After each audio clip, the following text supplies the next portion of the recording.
What is up, guys? I'm the Senator, and today I'm going to be discussing why you should be playing Siege's favorite fatty, Gridlock. I'm going to tell you how to use her to play vertically, how she can help you win if you're someone who solo queues a lot, and how she can counter one of the game's most annoying defenders, and what Ubisoft can do to ensure that her pick rate increases because honestly, it's too low right now.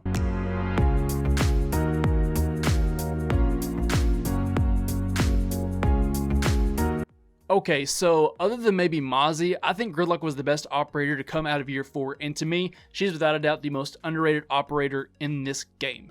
And she has one of the lowest pick rates in the game despite the fact that she does have an amazing utility. And I think the reason that most players choose to not pick her isn't because they don't think she's useful, but because she is just so slow. Gridlock is one of the few attackers who is a 1-speed, and she's the only 1-speed attacker who does not have a shield available to her. And to many people, speed matters a lot. But when looking at Gridlock and her thickness, I actually see her being a 1-speed as a benefit. Now, before you go ahead and dislike the video and tell me how being slow doesn't have a benefit, let me explain. It's less about being a 1-speed operator being a good thing, but more so, she's an operator that benefits greatly from being a 3-armor operator. So, I'm not going to sit here and tell you that speed doesn't matter in this game, because being able to move quickly in this game is very important when we consider that this game has a one-headshot kill mechanic. But when it comes to speed, I think it only really matters when you look at fragging operators. Take Ashe for example, she is really nothing without her speed. And now compare that to say a Thermite. If Thermite was all of a sudden a 1-speed operator, you could expect more Hibana players to come out, but Thermite would still have a huge pick rate solely because his utility is so useful. And the reason I say that is because people don't pick Thermite so they can frag out with him. Thermite is a utility operator, and he's not supposed to be played as an operator to run to objective and get a lot of kills. The same thing can be said for Gridlock. She's not an operator you can expect to get a lot of kills with, but with the way we think about Siege, we don't want to play her because she's so slow. If you want to win, you should look at the utility that you're bringing other than fragging potential. Unless during the pick phase nobody's picked a fragging operator, then of course you want a fragging operator. Okay, pausing the video for a second to remind you to subscribe and hit the bell icon, that way you can be notified every time I post a video. Okay? Back to the video. But thinking about utility, let's talk about all the benefits that come with playing Gridlock. And you'll find that the utility that she brings outweighs, no pun intended, the negative of her being a thick chick. And the first benefit that comes to mind is how oppressive Gridlock can actually be, especially late in the round. And let me try to paint you a picture of how oppressive she can be in the late game. So, say for instance, Thermite just opened a hole into sight. Gridlock is then able to smoke off lines of sight and allow your team to push in. As your Thermite goes to the plant, you have 3 track stingers at your disposal to block every pathway to the diffuser. And the track stingers, when used in the late game, will make it impossible for the defenders to get to the diffuser. Now think of it from the perspective of the people who are defending. So you're on site, Thermite just opened up your wall, and now there's a huge smoke cloud in front of you, but you have no clue if anyone's planting because you can't see them planting, and you can't hear anything because Gridlock's tracks are covering the site. The smoke clears, and all you see is a sea of track stingers between you and where you think the diffuser is. Now what do you do? Because once the diffuser goes down, as a defender, you have to go on the attack. You have to go out and kill the attackers who are holding their angles. And this is where the problem occurs. It's that you can't get the attackers if tracks are in your way. And on the surface, most people don't think much about the tracks because they only do 10 damage to you if you step on them, and they can be taken out with one shot. And sure, they can be taken out with an impact, but once that happens, the attackers know exactly where you plan to push from. And so, if a defender wants to make a push to get to the diffuser, they have to shoot out the tracks. And as an attacker, you want to hear that noise of them shooting out the tracks. When you hear that pinging noise, you know exactly where they plan to push from, and you know that they don't have an angle. If they're shooting the track, their crosshairs are not at head level waiting for you, and that leaves the defenders so vulnerable.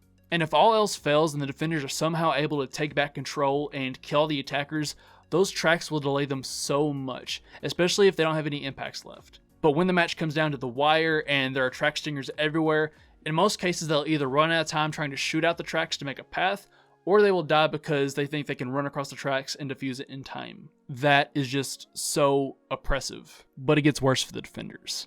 Now, take what I just said and apply it to vertical play. Vertical play is an aspect that's not really thought about much, especially in the lower ranks, but you can dominate once you learn how to play vertically. And when we think vertical play, we usually think Buck and Sledge, but Gridlock does have the ability to also play vertically. Gridlock has that super shorty, and while it may be easier to play vertically with a Sledge or a Buck, the shorty does give Gridlock the ability to play vertically. She can add so much to the chaos that occurs within the last 30 seconds of the round, because Thermite opens the wall, there's a crossfire, Sophia's out here stunning the defenders, and here you have this fat tub of lard above you throwing down these spikes. And being able to use her vertically also allows you to, put stingers in parts of the map that would be difficult to put there otherwise. For instance, think of Armory on Theme Park. There's really no way to get trash stingers on that site safely other than shooting at the top part of the wall on that site or going up top and dropping the stingers down. You can also look at Workshop on Border. There's a very limited number of places you can actually throw the track stingers in, and if you do decide to, put away your gun and pull out your track stingers, that does leave you extremely vulnerable in that hallway area. However, if you go up top, there isn't an area on that site that you cannot put a track stinger. Another aspect of Gridlock that makes her a great operator is she's so great for solo queuing. And I spoke about this in my best solo queue operators video, and I'm going to try to remember to put a card in the top right corner for that. But in that video, I went over all the operators that I think are great for players who solo queue. And what makes Gridlock so great when it comes to solo queuing?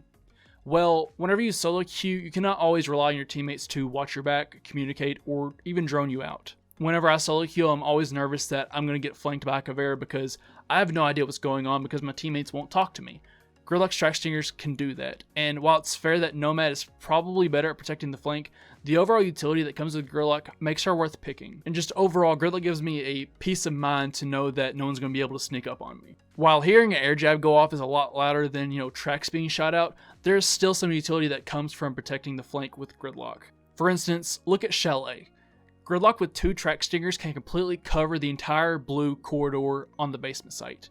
And while dealing with tracks in many cases is easier to deal with than, say, a well-placed air jab, you'll be able to hear the gunshots and the pings of the tracks being shot out. However, the tracks do a much better job than the air jabs when it comes to actually wasting the defender's time. Another benefit of Gridlock that I never really see being talked about is how she's a great counter to one of the most annoying defensive operators, Clash. And a lot of people just absolutely hate going up against Clash, even though statistically you will win if you go up against a Clash. But if Clash is on the board, Gridlock is one of the best counters to her. First of all, Clash is slow, extremely slow, and placing tracks in front as well as behind her puts her in a very awkward situation to where she cannot move. The only way she can take out the tracks is to shoot them, which means that she has to drop her shield. And if she does that, she's dead. It's so fun to see a Clash player panic once they realize that they can't move anywhere without taking damage from the tracks or getting shot in their Mr. Mosby looking head. And I'm not saying that you should always bring Gridlock whenever the defenders are bringing in a Clash, but if you're a player who just hates dealing with Clash, Gridlock is one of the better attackers to actually deal with her. So I hope I've conveyed to you the great potential that Gridlock has, but I think Ubisoft needs to do something to ensure that she has a higher pick rate. She's fantastic, and I hate that she's an operator that does not see much playtime. So what can Ubisoft do to ensure that she's played more? Obviously, the first thing that comes to mind is speed, and I think that making her 2-speed would be a huge step in getting her a higher pick rate. Another option could be to make it to where it takes more than 1 shot to get rid of a track stinger. Maybe make it 2 shots. However, I could see many instances where that could become a problem. But think about this. Ubisoft is trying to lower Jaeger's pick rate, and honestly, I don't think that the latest speed nerf is going to do much. However, if Gridlock receives a buff and her presence goes up, that would encourage more players to pick Wamai because he's the only operator that can actually counter her track stingers. So if Gridlock receives some sort of buff, we could expect her pick rate to go up, as well as Wamai's, and I think Ubisoft would love to see that, as well as a decrease to Jaeger's pick rate. And I don't necessarily believe that Gridlock needs a buff or any tweaks or anything like that, but it's just a shame that they developed this amazing operator that has a lot of potential, but nobody wants to play her because she's so slow. But just let me know what you think down below. But that's about it for this video. And Gridlock is just such an amazing operator with a lot of potential, but I think so many of us are just hung up on that speed factor. But if you want to win, you need to look at the utility that she can bring. But before I conclude this video, I just want to give a huge thank you to everyone because I woke up this morning and I had a notification that I had reached 1,000 subscribers on this channel. So I just want to say thank you to everyone who subscribed, liked, commented, and shared my content. I know that in the whole scheme of things, 1,000 subscribers isn't a lot, but I know that there are a lot of YouTubers out there who have been uploading for years and are still struggling to hit this mark. And I read somewhere that it takes an average of 22 months to actually hit 1,000 subs. And I started my channel on October 12th, 2019, and I hit 1K on May 12th, exactly 7 months later. So I don't think that's too bad. But just thank you guys for sticking around with me, and I'm really excited for what this channel has coming. And thank you guys for sticking around to the end of the video. Remember to like, comment, and subscribe, and don't forget to hit the bell icon, that way you can be notified every time I post a video. I am the Senator, and as always, have a good one.